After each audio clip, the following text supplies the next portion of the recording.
Hvala, Ana, za napoved in pa za povabilo tudi v imenu Lud literature. Namreč Knjigogled v živo, to je rubrika v reviji Literatura, ki jo urejam že od leta 2019, redno izhaja in se ukvarja v bistvu z ekranizacijami, se pravi adaptacijami literarnih del v filme ali v serije. Ta naslovni knjigogled je pa nekdo, ki gleda v knjige skozi ekran. Tako da pisali smo že o mnogo adaptacijah zanimivih, od Solarisa, Nevarnih razmerij, Pogovoriti se morava o Kevinu, Kradljivki knjig, Človeku v visokem dvorcu, tako da vas lepo vabim k branju te rubrike in pa revije Literatura. Z mano pa bi danes tudi pozdravila oba svoja gosta, Aljoša Harlamov, je kritik in urednik in pa agent podcasta Obod, in pa Moani Sinanović, kritik, pisatelj, pesnik in tudi sveže nominiran ravno za Veronikino nagrado. Tako da mislim, da bomo imeli kar veliko povedati o knjigah in o filmih. Upam, da se bomo lahko ustavili po 1 uri, potem namreč sledi projekcija. Zdaj, da povem na začetku nekako oris te teme, kaj berejo filmi. Klasičen pogled na razmerje med filmom in knjigo je pač to, da je knjiga neka podlaga za filmsko adaptacijo. Se pravi, obstaja neka realna knjiga, po njej se naredi pač film ali serija. Mi smo pa nekako obrnili oziroma razširili ta naš pogled in se vprašali, kako je s knjigami v filmih, znotraj filmov, se pravi, na kakšne načine se knjige pojavljajo v filmih. Tako da bi zdaj v bistvu res vprašala najprej oba gosta, na kak način sta se lotila razmišljanja sploh o taki temi. Ja, tle je izhodišč res ogromno. Mogoče bi začel pri neki svoji poti do filma, ki je tesno povezana z mojo bralsko potjo. Namreč rekel bi, da sem večino svoje mladosti sem bil precej casual gledalec filmov in precej strasten bralec romanov na drugi strani. Poezijo sem šele kasneje srečal in tudi med branjem romanov, ne vem, pri 15 in 16 letih sem si zamislil, da bom pisal romane, ampak potem so se stvari precej drugače obrnile. Zdaj, v zadnjem obdobju sem se na nek način popolnoma povedal praktično branju romanov, zelo pa sem v poeziji in filmih. In tle odkje ta povezava. Če beremo recimo eseje Tarkovskega, ugotovimo, da je v samem filmskem mediju in v filmih je nekaj zelo poetičnega. Podoba kot simbol nečesa, kot metafora nečesa, določena zgoščenost. V 2 urah je pač treba povedati nekaj, kar dolga pripoved terja, kar recimo roman terja, za kar terja veliko več časa in tako naprej. Spet neka igra svetlobe in sence in tako naprej. To so vse stvari, ki so po mojem implicitne pesniškemu delu, ne glede na to, kako gledamo samo poezijo, če nam je ljubša avantgardna poezija, če nam je ljubša bolj konzervativna ali pa klasična in tako naprej. Skratka, v tem momentu zgoščevanja, v tem nekem simbolizmu, ki se nahaja znotraj filma, je nekaj zelo pesniškega. Skratka, z tega vidika mi je vstop v film zelo zanimiv kot pesniku tudi. In kot recimo relativno svež filmski kritik gledam na filme z izrazito nekim pesniškim očesom. Druga stvar, zdaj, ki si omenila to povezavo med knjigo kot podlago in filmom kot adaptacijo. Bizet je en zgodnjih in eden najbolj recimo etabliranih in prodornih filmskih kritikov. Mislim, da sem ravno včeraj bral njegov esej o westernu. Zakaj so recimo romani western uspeli doseči popularnost zgolj v Ameriki, medtem ko je recimo sam žanr westerna uspel po celem svetu, ne glede na kulturno ozadje, kljub temu, da je izrazito in specifično ameriški. Kritik na to ne odgovori ampak odpira zanimiva vprašanja glede tega, ne. Skratka, jaz bi pa tu pač ubral drugo pot, ne. Če sem šel od romana k filmu, bi se mogoče vrnil raziskovalno od filma k romanu in raziskoval te pozabljene, recimo romane, po katerih so nastali filmi, ne. Zdi se mi, da je pač to spet bil en mogoče specifičen odnos ali pa vstop, ki bi me vrnil k stari ljubezni pač do teh dolgih pripovedi in tako naprej. Zdaj sem mogoče malo nepovezano navrgel par stvari, ampak lahko se pol pesniško in asociativno vrnemo nazaj, če bo priložnost k tem mislim. Jaz sem prozaist, če sem kadarkoli pisal, sem prozo in tudi ukvarjam se večino s prozo, tako da bo moj odgovor bolj prozaičen. Jaz sem od malega pač rad gledam filme, zadnje leta pač obseden s serijami, odkar delamo podcast Obod, pač to počnem, bi rekel skoraj da na pol profesionalno, na pol skratka imam neko obvezo pogledati ene stvari in zelo sem vesel zdajle, ker se vračamo tudi k takim dogodkom, kot je tale, da lahko filme spet gledamo v družbi neznancev, ki nam sicer morda grejo na živce, ampak včasih nam grejo bližnji med gledanjem filmov še bolj na živce, tako da jaz mislim, da tle niti ni neke korelacije. Skratka, vesel sem, da smo nazaj v kinih. Mi smo z Obodovci, smo skoraj vsak teden bili v kinu pred korono, tako da zadnje leta se pač bolj posvečam filmu. Me pa zanimajo knjige v filmu že kar nekaj časa, oziroma tako bom rekel, jaz, ki sem bil mulc, sem svojim Lego junakom, skratka junakom iz Lego kock delal fake knjige, skratka kartončke sem skupaj prelamljal na pol in pač pisal na platnice fake naslove knjig, večine nekih knjig, ki sem si jih sam zmislil in tako sem bil vedno nekako pozoren na knjige v filmih, pa na to, kako se pojavljajo knjige v filmih. Nenazadnje je pa tudi tale pseudobiblium kot motiv nekaj, kar se zelo pogosto pojavlja tudi v literaturi, ne. Ena mojih najljubših knjig, Gargantua in Pantagruel od Rabelaisa, je poln, mislim, da so za ene 3 strani je skratka notri izmišljenih knjig z najbolj smešnimi naslovi na tem svetu in to je pač nekaj najbolj zabavnega, kar sem kadarkoli bral. Hkrati pa so me vedno zanimale tudi knjige, recimo avtorjev, ki jih niso nikoli napisali, ali pa knjige, v katerih so jih samo šušljali, knjige, ki so ostale v rokopisih, knjige, ki so jih zažgali, ne. Nenazadnje tudi eden od slovenskih mitov slovenske literarne zgodovine govori o tem, da so na dan Prešernove smrti, skratka naj bi zadaj na dvorišču sežigali njegove rokopise, med katerimi naj bi bil tudi prvi slovenski roman, ne. Tako da te fiktivne knjige so nekaj, kar me že dolgo zanima in tako, kot je moj Anis nekje že nakazal, v bistvu je veliko enih stopnih točk v sam razmislek o tem. Tako da mogoče z eno od njih začnemo, če ne boš prej še ti, Veronika, mogoče ti povedala kaj o tem. Ja, v bistvu sta dala res ogromno enih iztočnic. To mislim, da bomo potem nekako sproti prišli do tega, da je res ta povezava film-knjiga zelo bogata, zelo pač razširjena, ogromno stopnih točk. Nekako smo poskušali narediti neko ogrodje, mogoče za pogovor, ampak res to se ne konča, ko enkrat začneš razmišljati v tej smeri, pač odkrivaš vedno nove in nove knjige, vedno nove povezave na vse različne načine, tako da res se mi zdi, da zelo zanimivo, da je ta, mislim, res se pokaže, kako sta ti dve stvari pač povezani med sabo, kako eno ne more brez drugega v resnici. Jaz bi v bistvu šla zdaj nekako na neke primere oziroma na neke malo večje teme, ki smo jih odkrili recimo pri tem raziskovanju, kje je kakšna knjiga v kakšnem filmu.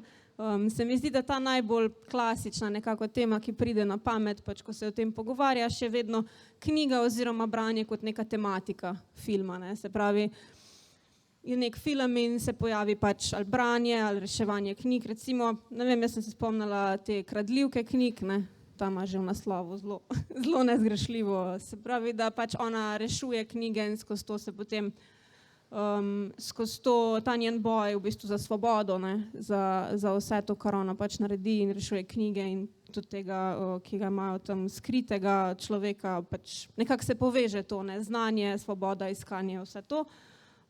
Tudi seveda Fahrenheit, ne, čeprav tu spet pridemo do tega, mislim, da se bomo k temu večkrat vračali, no, med pogovorom.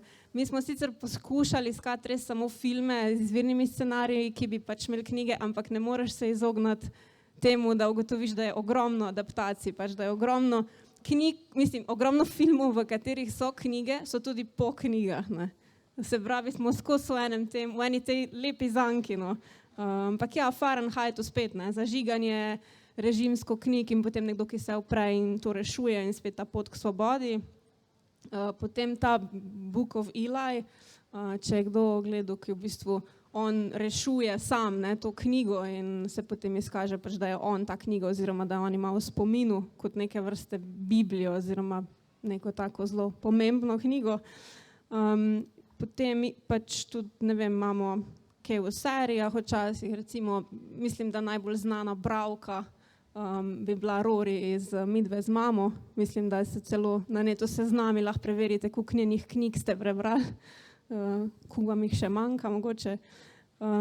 Ja, tako da to so neki te primeri, kjer knjiga deluje kot nek pomemben, pogost element. Te se mi zdijo res taki, lepo je gledati take filme, no.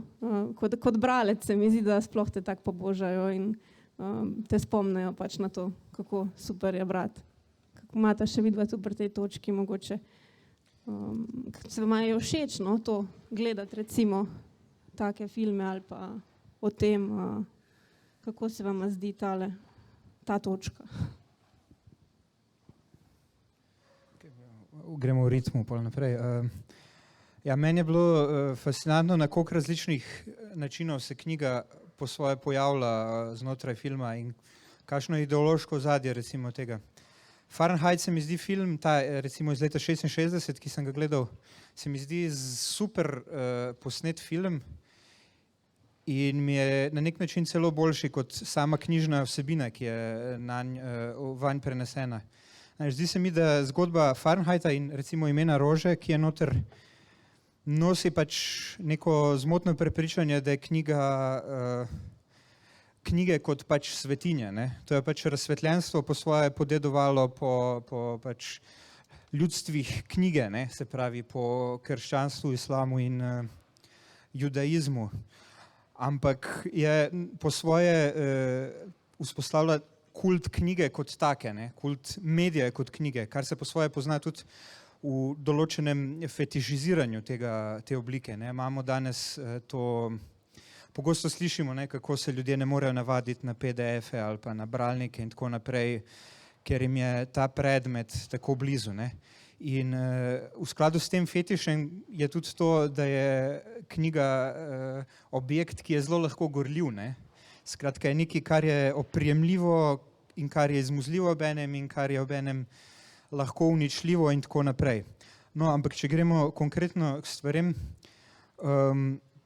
za razliko od tega, mogoče malo blasfemično, ne mislim, da je knjiga kot taka nosilec napredka, nosilec tega in onega in celo mislim, da pač ljudje, ki obožujejo recimo knjige ali pa knjigo postavljajo kot temelj svojega življenja, na neki točki so pripravljeni uničiti ali pa popolnoma ignorirati ali pa se na nek institucionalni način odreči določeni knjigi z te ali pa one politične strani. Podobno je pri Imenu rože, ne, ki recimo humor izpostavlja kot izključno subverzivno silo. Ampak tle je recimo Žižek, ki ga ne citiram rad, ampak je smart guy in včasih ima zelo dobre pointe. Humor ni nujno subverzivna stvar, ne. Danes vidimo, da se skozi humor prevajajo recimo tudi najbolj nasilne, najbolj reakcionarne ideje in tako naprej. Da se skozi cinizem, da se skozi jebanci v bistvu pride do tega, da je Trump predsednik, ne. Sej recimo 4chanovci in tako naprej so 4chan, če kdo ne ve, je pač zelo po svoje obskuren, po svoje pa zelo vpliven, zelo vplivno spletno zatočišče v bistvu alt-righterjev in raznih desničarskih norcev, ki svojo ideologijo prevajajo skozi mime, skozi humor. človek, ki je pobil 50 ljudi v tisti mošeji v Novi Zelandiji in tako naprej, je pač to predstavil na forumu kot neko šalo in tako naprej. Ti ljudje predstavljajo izvolitev Trumpa kot šalo in tako naprej. Skratka, to je en aspekt, ne, obravnave knjige v filmih. Drugi aspekt je določena trivializacija ljubezni do knjig, ne, recimo ta Rory ali Medved z mamo, pogledal sem par epizod in tako naprej, ali pa tudi film, ki je bil na seznamu, ki si ga predlagala, The Fault in Our Stars, ki je v bistvu neke vrste romantična komedija z obratom, ne. Tam je pač knjiga Ljubezen do branja predstavljena po svoje na zanimiv način, po svoje pa na način, ki je v bistvu tipično tak nerdovski, ne. Obstaja določen del populacije, ki bere knjige zaradi ljubezni do knjig samih, ne, brez kakršnih koli mogoče večjih implikacij, ampak recimo ti dve populaciji, ne, ena ali pa dve ideološki smeri, ena, ki postavlja knjigo v središče civilizacije in napredka in vsega dobrega in tako naprej, čeprav bi nekateri rekli recimo, da je komunistični manifest, drugi bi rekli, da je Biblija ali pa Koran, da so temelj vsega zla in tako naprej, kar se v teh idealizacijah pozablja. Recimo, kako se ta trivialni aspekt sreča s tem aspektom neke svetosti, ne. Recimo, nerdi si včasih za upravičenje svoje ljubezni, ki je utemeljena sama na sebi, sposojajo pač te fraze o pomenu, pomembnosti knjige. Drugi si verjetno nič ne izposojajo, ampak zanimivo je, kako pride do te interakcije. In zdi se mi, da se v bistvu to, kar smo gledali, kako filmi nastopajo, kako knjige nastopajo v filmih, da se v bistvu odvija nekako na teh dveh linijah, ne. Ja, mislim, da je Moanis pravzaprav povedal bolj ali manj vse. Jaz se vedno spomnim tega prizora iz Imena rože, ki je seveda strašno zabaven, strašno smešen v tistem kontekstu, kjer tale, skratka, kako mu je že ime, Baskerville, seveda pade skozi neko luknjo v tleh, medtem ko bežita ven iz tiste goreče se knjižnice in prva stvar, ki reče Aco na svojemu pomočniku je, ko ga hoče gor vleči, ne, reši knjige, ne. In potem na koncu seveda iz te knjižnice skoraj da umre v tem ognju, zato ker skuša rešiti čim več knjig. Neka podobna scena je recimo v filmu Geostorm, ki sem ga gledal ene par cajta nazaj, kjer skratka zelo je hladno, temperature padajo ne vem koliko pod ničlo iz enega dneva v drug dan in tam nekdo predlaga, ker so ujeti v nacionalni knjižnici, da naj seveda sežgejo knjige zato, da se bojo greli in seveda srce mu ne da, da bi pač sežgal ne vem neko Biblijo ali karkoli pač je in potem sežigajo neke te pravniške knjige in tako naprej, ne. Jaz se kar malo najdem v tem, jaz bi bil eden teh ljudi, ki bi jim bilo zelo grozno, da mora sežigati knjige zato, da preživi, ampak seveda, tako kot je Moanis opozoril, vprašanje se tukaj postavlja, ne, če pač umrejo vsi ljudje, kaj bojo knjige, ne, komu bojo knjige sploh koristile. Sem pa hotel jaz eno drugo stvar reči, v teh pop žanru je zelo pogosto seveda ta knjiga prikazana kot nek statusni simbol, kot nek simbol inteligence, rahločutnosti, emocionalne zagledanosti tega glavnega junaka, se pa pač ta hitro izkaže kot neka zelo površna. Jaz ne vem, če ste opazili, ampak večini teh filmov citirajo pač najbolj, ne vem, kanonske avtorje. Bog ne daj, da bi kdo šel malo ven pogledal, citiral karkoli sodobnega, karkoli novega, ne. Jaz vem, ker sem tudi nekaj časa nazaj prvič gledal You've Got Mail, ki se pač dogaja med dvema knjigarnarjema in tako naprej, ampak citirate neprestano Jane Austen, Shakespearea in skratka neke zdavnaj mrtve, zdavnaj v zlato kovane avtorje, ne upate pa enega nekega sodobnega dela, tudi mislim, da ne pokaže enega sodobnega dela. Sem pa nedolgo spet tega, vse sem gledal nedolgo tega, zgledal pa je toliko knjig v teh filmih, gledal Fear Street trilogijo, v kateri je pa ena mogoče malo obratna scena, ki malo drugače pokaže pač to razmerje knjig in človeškega življenja. Namreč, ko ta zločinec zabode eno od junakinj, ta sprva preživi ravno zaradi tega, ker zabode v knjigo, ki jo nosi pod majico, in ta knjiga je seveda knjiga, po kateri je posnet ta film, oziroma v kateri adaptacija katere knjige je ta film. Tako da je tudi ena mogoče druga varianta tega.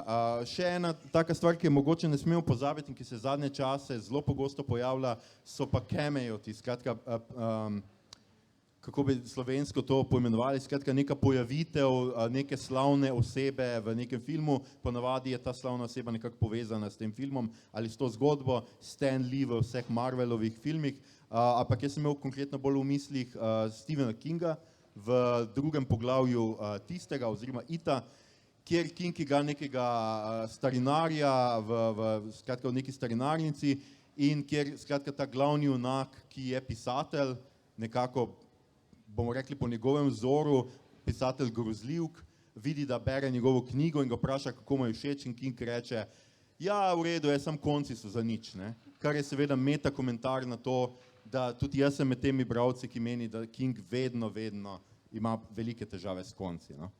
Se poskuša popraviti, ampak ponavadi še slabš potem v adaptaciji. Sam še ena anekdota se spomnim, ki si govori o tem, o knjigah kot statusnem simbolu.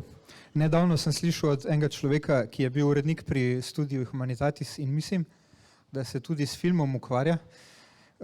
Vsaj vem, da zelo rad zahaja v kinoteko. Kako je enkrat prišel k njim nek človek in je rekel, te zelene knjige, ne, to zelo super zgleda, ne, a imate cel komplet? Komplet si rekel, ja, mislim, da imamo še vse izvode. Je rekel, ok, prijem čez en mesec prevzeti, tukaj imate denar in tako naprej. Je rekel, zakaj bi vnaprej plačeval? Je rekel, v redu. In je prišel dejansko čez več tednov in je prevzel te knjige in potem je prišlo nekako do tega, da je ta človek kupil te knjige zato, ker je videl pri prijatelju, da lepo izgledajo na policiji. Tudi kritična teorija je lahko statusni simbol. Ja, se je res v bistvu dobro sta izpostavila to neko trivialno, ne, v resnici. Velikrat se pojavijo pač knjige kot nek kazalnik tega, da to je pa zdaj nekaj pomembnega, glejte to, ne, glejte ta lik, ta je pa izobražen, ta pa ve, kaj dela, ne. Ampak ja, knjige kot take so pa velikrat pač izpraznjene neke svoje vsebine v filmu, ne. Oziroma so tam pač kot nek, ne vem, velikrat pač samo kot ali simbol, pač ali statusni simbol, ali pač kot nek objekt na sceni, ne. Teda to se mi zdi zelo, no. Zdaj bi pa šla naprej mogoče, da ne zaidemo preveč. Se pravi, ta neka spet druga točka, no, so pa te fiktivne filmske knjige. Tu pa je v bistvu malo več na vsebini, no, včasih, ne vedno. To so torej pač te knjige ustvarjene posebej za filme, ali pa neka knjiga, ki recimo deluje v filmu ali pa seriji kot nek artefakt ali pa sprožilec nekega dogajanja. Zdaj, če malo, ne vem, naštejem mogoče par primerov. Donnie Darko, seveda, ne, filozofija potovanja v času Roberta Sparrow, ki je zelo povezana z vsebino, to bom pač malo kasneje povedala več, kot prava fanica Donnie Darkota. Potem nazaj v prihodnost imamo v bistvu In and Strip in pa ta športni almanah, ki zelo premeša karte, no, ki je zelo pomemben za samo zgodbo. Potem imamo recimo Voldemortov dnevnik v Harry Potterju, Dvorani skrivnosti. Imamo Book of Crossroads v Faunovem labirintu, ne, ki ga da pač Faun tej punčki, kjer pač so nekako navodila oziroma kaj ne ona stori, da reši. Potem imamo film številka 23, kjer se tudi pojavi ena knjiga, se pravi z istim naslovom, številka 23, avtor je Top Secrets, zelo neironično. Potem ja, kot je Moani že omenil, recimo Krive so zvezde, tam imamo enega avtorja, ki pač napiše to knjigo An Imperial Affliction, ki jo pač lika bere, ta je tudi njegova fana. Potem recimo zdaj nazadnje v serijah, kar je bilo Dash and Lily's Book of Dares, kjer se ona dva tudi nekako prek knjig na začetku povežeta. Mene je zelo tudi zanimalo, ne vem, če je kdo gledal Under the Silver Lake, kjer je en zin, to je zelo odštekan film. V bistvu tako čudno mestece, vse se čudne stvari se dogajajo in potem pač v tem zinu so neki namigi za neka skrivnostna izginotja, ampak to je pač, vidimo celo par strani tega zina, no, in so tudi fani se oglašali, potem to bi hoteli mi prebrati, ne, dajte nam to uradno izdati. Se mi zdi, da v takih primerih je res te potem zanima, no, kaj piše, ne, veliko boljš kot ta neka, ne vem, ja, da vidiš tam Jane Austen pa Vojno in mir, pač naslovnico, pa rečeš, aha, to je ta knjiga, ne. Evo, kako vidva tele sprožilce? A se vam zdi to malo kliše, ali se zdi to, ali vam je zanimivo na tak način, pač, da je sestavljeno to, ali... Ja, zdaj, fiktivne knjige imajo v filmih zelo različne vloge. Ena zelo pomemben signal oziroma motiv, ki se ponavadi začne z neko knjigo, ki nastopa v filmu, je ta izguba stika med realnostjo in skratka fikcijo, domišljijo, ne. Jaz bom za konec povedal enega iz teh filmov, ki sem ga nedolgo tega gledal, ampak že recimo Skrivno okno z Johnnyjem Deppom, recimo en tak film, kjer skratka nekdo pride in Johnnyja Deppa, tega slavnega pisatelja, obtoži, da mu je ukradel njegovo zgodbo. Jaz sem malo pogledal te fiktivne avtorje, zelo pogosto je tudi druga stvar, pač poleg teh knjig, ki prinašajo neko, ki skratka razbijajo to mejo med fikcijo in realnostjo, so tudi zlobne knjige. To je en zelo pomemben simbol ali pa zelo pomemben motiv, posebej v horror žanru, v grozljivkah, ne, se poznamo Necronomicon od, kaj že, no? Lovecrafta, ja, hvala. Pa skratka številne druge knjige, tudi v Rosemary's Baby dobi neko knjigo neke čarovnice oziroma čarovnika o čarovniških obredih in tako naprej. Imamo to, zelo pogosto pa so v resnici ta pisatelji, ko so pa v ospredju ne toliko knjige, zlobne knjige ali pa ne toliko brisanje meje med resničnostjo in fikcijo, ko so pa v ospredju pisatelji, pa imamo zelo pogosto to zgodbo, ki jo sicer vidimo tudi v biografijah pisateljev, ki jih danes smo rekli nekako naj ne preveč omenjali, je pa zgodba o recimo tem pisateljski blokadi, ne. To je zelo pogosto, imamo avtorja, ki je napisal prvo knjigo, ki je velika uspešnica in zdaj se zelo trudi napisati drugo knjigo, ne. Je pa kar nekaj, recimo tudi za, kadar je knjiga se pojavlja v filmih, je to ponavadi neka meta šala, meta žanrska šala, zlasti kadar govorimo o nekem tršem žanru, recimo vsi se spomnite serije Umor je napisala, jaz vsaj mislim, da vsi tisti, ki ste vsaj toliko stari kot jaz, ali pa starejši, poznate to serijo, kjer imamo Jessico Fletcher, ki piše kriminalke in mimogrede amatersko razrešuje umore. Pogledal sem na splet in piše tam, da v 12 sezonah te nadaljevanke pokaže oziroma omeni 40 njenih knjig, skratka nekako 40 fiktivnih naslovov Jessica Fletcher. V zadnjem času imamo Castle serijo, ki ima neko podobno premiso.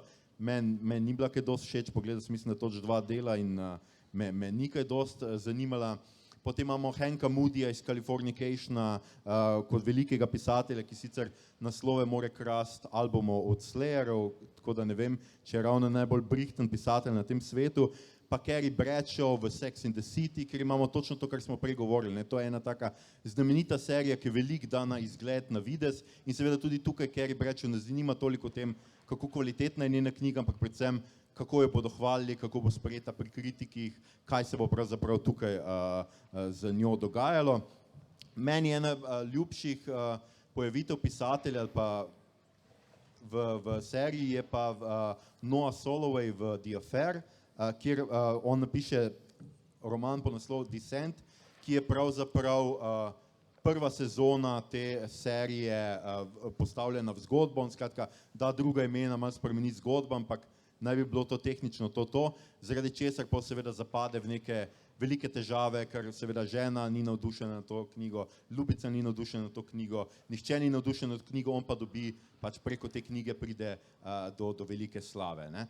Zdaj v Sloveniji, če se takega se seveda ne da kaj dosti napisati, tudi Moaniz ve to, da skratka z knjigo v Sloveniji težko obogatiš, težko prideš do kokaina, prostitutk in velikih žurov, ali pa se motim, ne bom. Na tej točki ti predam besedo.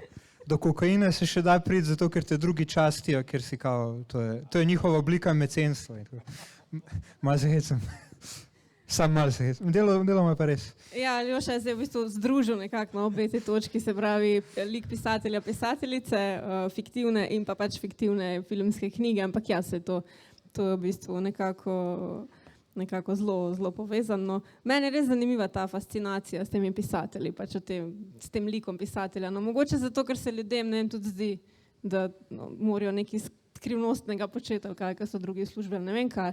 Pač, zakaj je ta pisatelj, no? Pa velikrat je res ta norost zraven, ne? Oziroma neko izgubljanje nekega stika z realnostjo, pa se mi zdi, da če si resen pisatelj, da ne zgleda glih tak, no, kot v teh filmih. Ampak ja, no, a so to dobri pisatelji, ne? To je mene prešinilo, pa če bi mi brali te pisatelje v resnici, mislim, Richarda Kessla ti verjetno ne bi, no. Verjetno večina, ne. Tudi sem videla en seznam pač teh fiktivnih pisateljev, je bil gor ta Jughead Jones iz Riverdala, ne, kjer on tam reče nekje v seriji, da on bo pa napisal naslednjo Hladnokrvno, ne. Pa en odlomek, kako on kao pripoveduje to svojo knjigo, piše, to ni naslednje Hladnokrvno, ne. Se pravi pač, mislim, a bi brali mi te pisatelji, ne. Mogoče jaz bi od Stephena Kinga kakšnega brala, ne. Kaj pa vem. Mislim, tale iz Misery, ne, če ima take čudovite oboževalce, ne, strastne, potem ziher dobro piše knjige, ne, ali kaj. Jaz sem tako rekel, jaz do zdaj v posod, kadar kaže kakšne fiktivne pisatelje, kadar bere odlomke svojih knjig, to je disaster. Jaz pač kot urednik moram reči, da jaz nobene od teh knjig ne bi vzel v program, pač ne zvenijo dober, niso okej. In z tega stališča seveda zelo težko je to fejkati, no.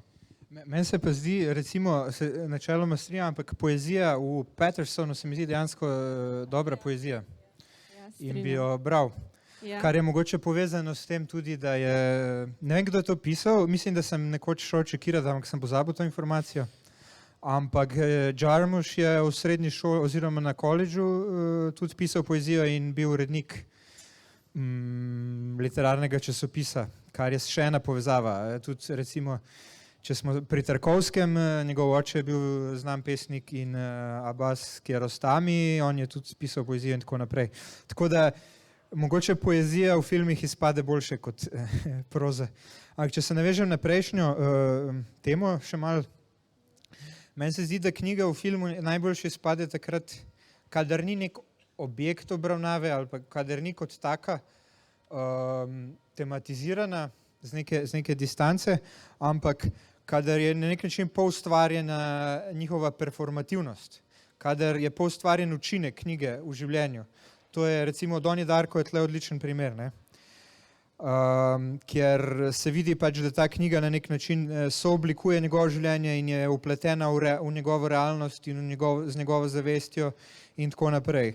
Pri takšnih filmih, ki se pojavljajo, sta na nek način filmski mediji in knjižni mediji obravnavana enakovredno in po svoje film tle v bistvu nekaj doprinese knjigi in pač knjiga kot taka, ne, oziroma literatura kot taka, ne samo knjiga, v bistvu zaživi v neki drugi luči, no, enostavno. In tle je popolnoma vseeno, če gre za realno knjigo, oziroma je boljše, da gre za fiktivno knjigo, ker tako kot gre pač za poustvaritev učinka knjige, njene performativnosti, gre tudi za poustvaritev pač same literature na nek način kot take. Ja, jaz se strinjam za Pattersona, tam je bila res lepa poezija, no, sem takoj šla potem po filmu iskat tudi te podatke. Jaz sem zdaj vmes pogooglal in je Ron Padgett, skratka slavni ameriški pesnik, je prispeval poezijo. Ja. Pa v Beach Bumu mi je bila tudi všeč, zato ker je bila Brautigannova pesem, seveda, se pravi, ampak kot da jo je lik napisal, ne. Pa v resnici bi me zanimala od I May Destroy You, se pravi, lahko te uničim, njene stvari, no. Kar je ona govorila o seriji, mi je bilo še najbolj zanimivo od tehle Čeprav ona je tudi v bistvu avtorica, pisateljica, ne, v resnici, mislim, scenarijev in vsega, teda se spet prekriva. Potem ta Donnie Darko je res en tak, no. Meni je zelo všeč ta primer, ker se mi zdi, da je eden izmed redkih primerov uporabe neke knjige, ki ni pač len, ne. Mislim, ki res jo rabiš nekako, je ne rabiš, da razumeš film, ampak ti ful da, če jo res pač prebereš po ogledu filma in preštudiraš in ti odpreš še neke nove stvari, no. Čakaj, ta knjiga dejansko obstaja? Ja. Ok. Hudo. Mislim, ja, na nek način, no. PDF se dobi, so jo naredili za film. Pač v filmu se ne da nič prebrati iz nje, ampak če ne, pa potem kdor ima veselje in rad razmišlja o tem, kaj pomeni Donnie Darko, lahko gre to preverjati, čeprav verjetno sam Roberta Sparrow ve točno, kaj se zgodi v Donnie Darku, ne. Torej avtorica te knjige. Ja, res priporočam, no, za vse fane Donnie Darka, da to preberejo. Ona pač tam res napiše vse, se pravi, da je to primarno vesolje, tangentno vesolje, ki ni dolg časa vzdržno, zato ga treba popraviti, potem o artefaktu, ki je vedno kovinski, potem o vodi, ki je pač nek prenašalec tega, pa tem živem sprejemniku, ki je Donnie Darko, pa zmanipuliranih živih mrtvih, pač ki mu pomagajo zavestno ali pa ne. Se pravi, ona res razloži v tej knjigi, no, cel potek filma v resnici, če si potem to malo pogledamo, ampak ja, no, meni je zelo pri srcu, no, ta način uporabe knjige, ker se mi zdi pogumen, no, po eni strani, ker že itak je film zelo pač in filozofski in zapleten, potem pa da še ti daš noter eno knjigo, ki najverjetno pač vsak gledalec ne bo šel za tem, ne bo šel tega gledati in razmišljati, ne, je še en tak korak, ampak mogoče tudi zato pač je lahko postal to kulten, ne, skozi leta. Zdaj bi lahko v bistvu še omenili par teh nekih točk, ne, na kratko,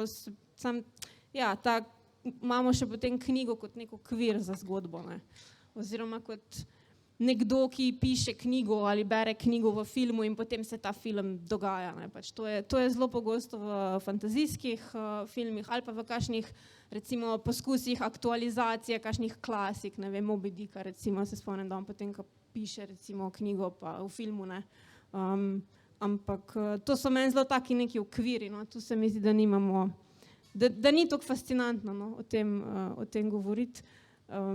Mogoče ja, bi še videla povedala vsak nek svoj najljubši recimo primer te knjige v filmu, če sem že jaz svojega tule razložila. Aha, jaz bi prej si imela eno zelo zanimivo istočnico, ki sem jo pozabil nasloviti in bi mogoče na hitro. Ta lik norega pisatelja v filmu, ne, Shining kot ta prime, kot zgleden primer. Meni je eden od aspektov genialnosti tega filma je, po mojem, kako dekonstruira figuro pisatelja, ne. Kot tle v igri pač rasa in osvajanje Amerike in tako naprej, ni tukaj razred, ta Jack Nicholson igra nekoga, ki je hišnik in piše zraven, skratka ni buržuj, ampak se mi zdi, da večinska podoba pisatelja je zelo buržoazna, ne. Pisatelj je kreator, ki ustvarja svoj svet, ki obvladuje svoje demone in jih prenaša v knjigo. Do nedavnega je bil v glavnem beli moški, ampak pač ta tema ni tukaj nekaj, kar bi me zelo zanimalo. Je pa zelo zanimivo naslovljena že leta 80 v tem filmu. Skratka je nekdo, ki roman je izrazito buržoazna forma, je poskus, po mojem mnenju, buržuja, da bi prišel v stik z nečim avtentičnim, da bi obvladal svet, od katerega se je odtujil svojo razredno pozicijo, ne? Svojo izkoriščevalsko razredno pozicijo, ki se mogoče niti ne zaveda, ampak ima realne učinke na njegovo življenje, na njegovo čustvovanje, med njim in preostankom ljudstva je vzpostavljena neka pregrada in tako naprej. In tle se mi zdi, da ta film naredi ta trn, da v resnici, kljub temu, da je mogoče kliše norega pisatelja, pravzaprav demoni in preteklost in zgodovina pokolov nad temi Indijanci, to je zdaj politično nekorektno, ampak karkoli. In nasilja nad temnopoltimi in tako naprej, njega nekako nazaj premaga in tako naprej, kar je v bistvu en aspekt tega filma, ki je bil, se mi zdi, precej redko naslovljen. To je moja možna interpretacija, ni nujno, da je pravilna, karkoli pravilna interpretacija pomeni. Ampak, če smo že pri primeru filma, recimo Grand Hotel Budapest, nocojšnjega režiserja, je meni zelo dober primer tega, kako se pravzaprav filmski mediji in literatura na nek način zlijata, ne. Po eni strani sama kamera, same vizualije, sama režija pravzaprav na nek način pletete takšne podobe, ki bi jih jaz hotel zapisati, ampak bi terjalo mogoče veliko več napora in bi izgledalo veliko bolj neujemljivo in hermetično, kot to izgleda na filmu. Skratka, tle je film skozi samega sebe nekako nadvladal, oziroma skozi samo literaturo nadvladal literaturo. Po drugi strani mi je fascinantno pri tem filmu, kako teče zgodba na nek na videz površinski način, vse je precej lahkotno, vse je na nek način so neki klišejski zapleti, včasih je kakšna slaba šala in tako naprej. Po drugi strani se mi pa zdi na tem nekaj Becketovskega, neka distanciranost do sveta, nek užitek v pripovedi, ki v bistvu se dotika nečesa jedrnega, kar ne znam nasloviti, nek zen je v tem, v čemer preprosto uživaš z nasmeškom na obrazu, ne da bi točno vedel, zakaj. In tudi, ta film je fascinanten pač in po mojem vreden tako študiranja in obravnavanja. To bi bil moj primer. No, jaz bom sem na hitro, jaz sem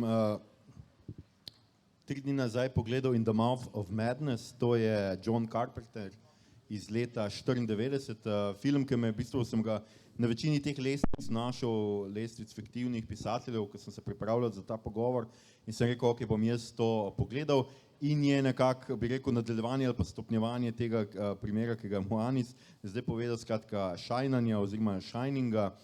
Tukaj pa imamo nekega, skratka, pisatelja, Sutterja Kane'a, o katerem vsi že ves čas govorijo, da bralci, ko berejo njegove romane, doživljajo neke disociativne motnje, malo se jim začne blest, halucinacije, imajo slabost in tako naprej.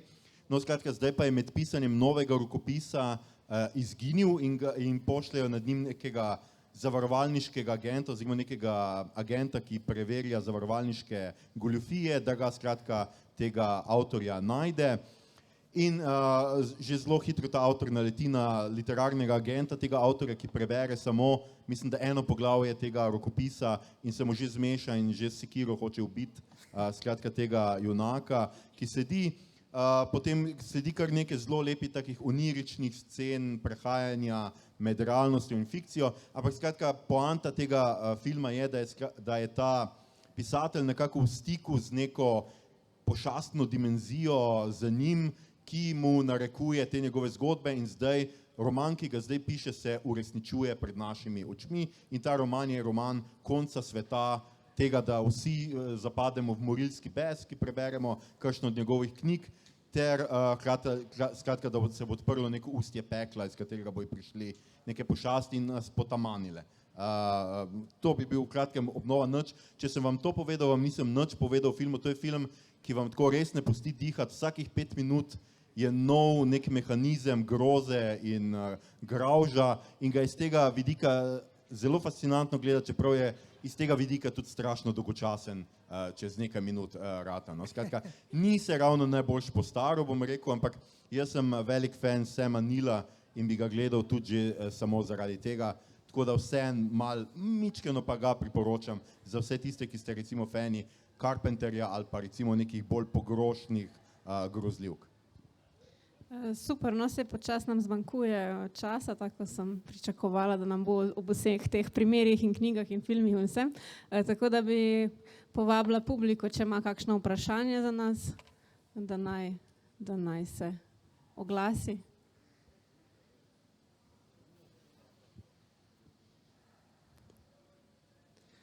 Ne, no, jaz sem se še, ti ko si omenil v bistvu Grand Budapest Hotel, ker res kot knjiga, ne, sem se še spomnila, sam tak čist kot nek kratek komentar, da velikrat je tudi sestava filma kot knjiga, ne, se pravi poglavja. To se mi zdi, da Tarantino ima zelo rad, ne. Da so prav pač deli filma in vsak del je svoje poglavje, ne, kot da bi bral knjigo, ne. Mogoče tudi to je zanimivo, ne samo kot vsebinska knjiga, ampak tudi kot nek ta čist, zunanja zgradba, mislim notranja zgradba knjige, no, s poglavji. No, se tudi Wes Anderson ima seveda tega veliko, hkrati pa mogoče vsi smo se malo izogibali tega, nismo omenili, da seveda danes ta pogovor poteka pred tem filmom ravno zaradi tega, ker je seveda v njem kar nekaj fiktivnih pisateljev. Eden od njih je napisal knjigo, ki bi jaz definitivno rad prebral in to ni nobeden iz družine, ampak družinski prijatelj. Katera knjiga je, o čem je, pa boste zvedeli čez par minut. No, evo, tako zdaj Aljoša lepo povabil na projekcijo, da ostanete, se še družite z nami. Jaz vabim še tja v filmsko obarvano knjigarnico. Zahvaljujem se vsem, ki ste nas prišli poslušati. Upamo, da boste kaj od tega pogledali, prebrali. In hvala obema gostoma in lep večer še naprej. Hvala.